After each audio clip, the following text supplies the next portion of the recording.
Welcome back to BVarsity Live. We just heard from Bakersfield Drillers coach Paul Gola before the break. Said some interesting things in there. I thought one of the things that stuck out to me, guys, was he's saying, hey, I really think beating Oaks Christian led to sort of a ho-hum week at practice, a ho-hum game against Edison. Not trying to take anything away from Edison, but then he said same thing might have happened to Liberty. I strongly disagree with that. Why is that? Because I think that they played a very good game against Edison. They just didn't have a great offensive second half. You're kind of contradicting yourself there. Well, I think it takes a big man to say we had a bad week of practice. As it's the head coach, everything falls under him. Right. And the best coaches there are the ones that take full responsibility for the week of preparation and the week that was as the game. And that's exactly what he did. He said, this isn't going to happen again. We're going to come out and in his quote, Salesian's one of the best teams they've played, and they put it on them. And I mean, boy, oh boy, have they looked good in the 3 weeks since, 2 games, 3 weeks since that Edison loss. And like you said, they're 3-1 against a very difficult schedule. If they can win this week and make it 4-1, I think all will be right. Point of order in here. Drillerland. Point of order here. Let's just make sure that it's clear that we understand this, though. This is the team defensively that might be better than last year. Oh yeah, I think you're right. They lost. That offense is. You talk about one of the masters. Of all the kids I've ever seen, they trying to replace the quarterback was one of the best football players I've ever seen in my entire career, who ran an option offense that was unbelievable. So they're going to have a little hiccups early on, but that defense is ridiculous. And I think that everybody from here to Fresno, if they play Edison again, not saying they'll win, but I think everybody would say they would be favored against Edison. I would favor them. Even up there, I mean, at least you're saying it's another 50-50 game and the Drillers will have a chance.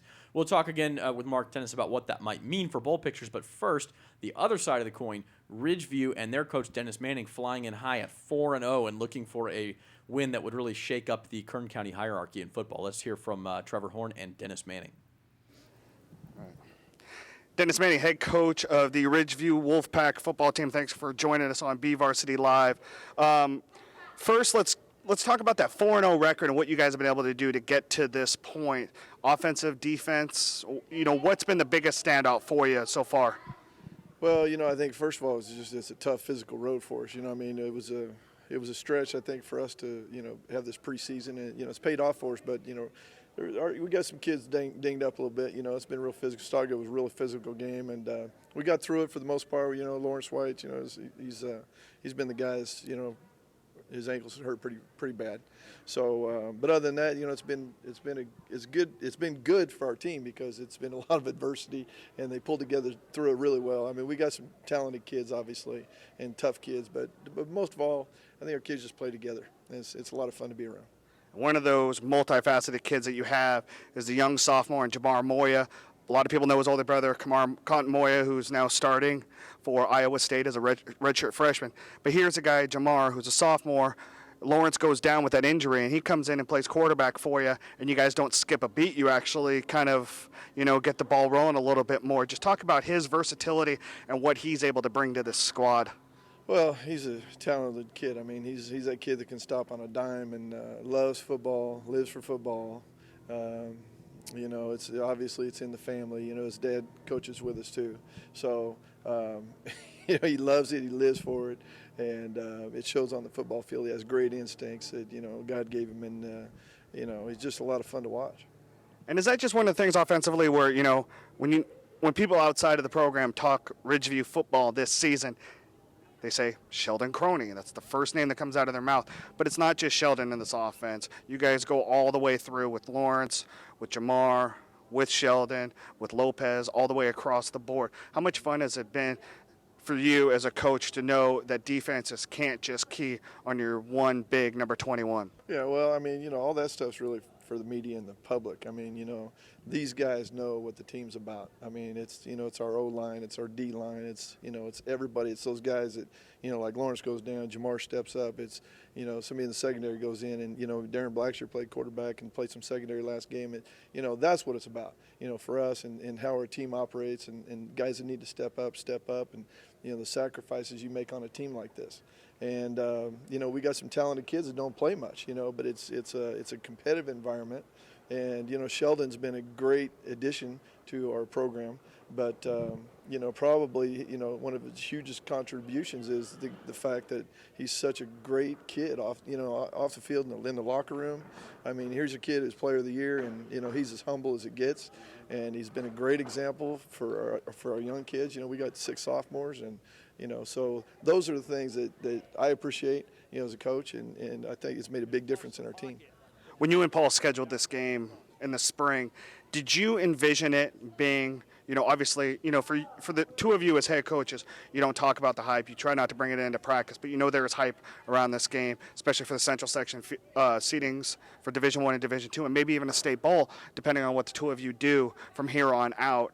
How do you harness that, and then do you welcome all of that expectation and hype going into this game?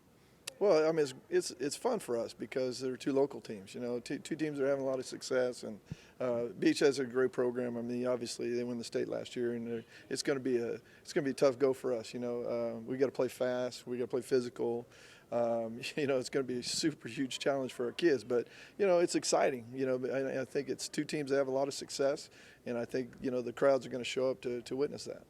And did you ever go, shoot, we got to play this game and then go straight into league? Did you ever wish that, maybe we should have done this right before the bye, or is this a game where you're just like, all right, just another game forward? Well, our kids, especially this group of seniors, they were crying to me early, we never get to play BHS, never get, so we had the opportunity, every 2 years you change your schedule, and, it just worked out, that we had a chance to play them, and, I really honestly didn't anticipate this difficult of schedule. I mean, we didn't really realize when we scheduled that Bakersfield Christian was going to be in the state as well, and, I mean, everybody that we're playing is really physical. But hey, it's been, we're fortunate to be 4-0. But it's still preseason to me, and league next week is going to be more important than this week. So. Every coach talks about 3 phases of this season. Phase 1 being non-league, Phase 2 being league, Phase 3 being playoffs. With just 1 more week left in Phase 1, and especially being 4-0. Are you pleased with the way the guys have played? And obviously, if you are, how pleased? I think we're real pleased, but our kids need to understand we're not where we need to be. I mean, everybody else is getting better. I mean, you look at Division II and where we're at, and Lemoore and Dinuba, and all these teams are going to get better and better and better. And we got to keep pace.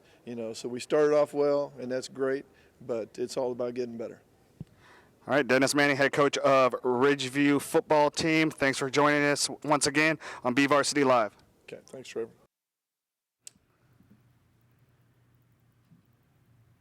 So that was Dennis Manning. Can you hear me? Am I on? That was Dennis Manning talking to Trevor Horn yesterday out at Ridgeview. Tuesday. Doesn't matter. Whatever day it was. And it was interesting, first of all, to hear him called Dinuba, but also to hear him sort of say he knows what's out there in Division II. I mean, Ridgeview's accomplished a lot this year. It's not going to get them anywhere if they get into D2 and think they're going to have a cakewalk, because they're most certainly not.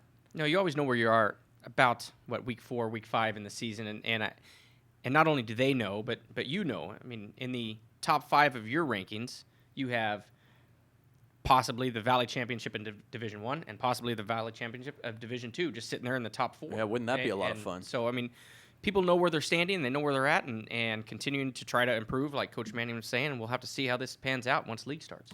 So Bakersfield and Ridgeview. This week at Ridgeview, and of course it goes beyond even section seedings. Both of these teams possibly in line for a number. For BHS, it's going to be hard to get that number 1 unless Edison loses a couple of games, but they could certainly get the number 2 seed. And for Ridgeview, looking at a top 2 seed, even if they lose this game, they could be in line for that top 2 seed because it's against a Division I team. Now, having said that, if Ridgeview could beat Bakersfield, that would have reverberations throughout the state. And that's something we would like to talk with Cal High sports editor Mark Tennis about. We're going to take a break, and when we come back, we'll have Mark on the line. And Mark will tell us what a Ridgeview win could mean for Ridgeview in the Division II bowl picture, and where Bakersfield or whoever wins Central Section D1 may sit in the D1 bowl picture. This is BVarsity Live. We'll be back with Mark Tennis right after this.